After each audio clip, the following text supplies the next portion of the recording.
Pemilihan Kepala Daerah 2024 menjadi kali ketiga Hendrik Lewerisa tidak menggunakan hak suaranya sebagai warga negara Indonesia.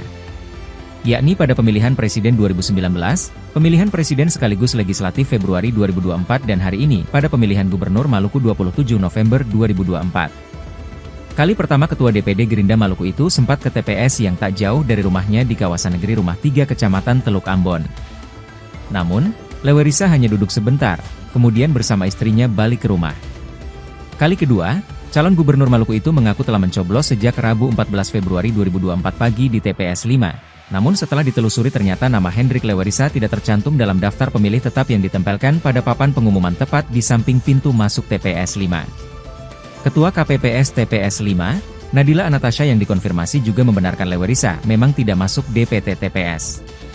Dan hari ini, petugas keamanan di kediaman Lewerisa mengaku Lewerisa juga tidak menggunakan hak suaranya karena KTP miliknya berdomisili Jakarta Selatan. Sebagai informasi, Hendrik Lewerisa menggandeng mantan Bupati Seram Bagian Timur sebagai wakil gubernur. Kontestan lainnya yakni paslon nomor urut 1 Jeffrey Rahawarin, Abdul Mukti Keliobas dan paslon nomor urut 2 Murad Ismail dan Michael Watimena.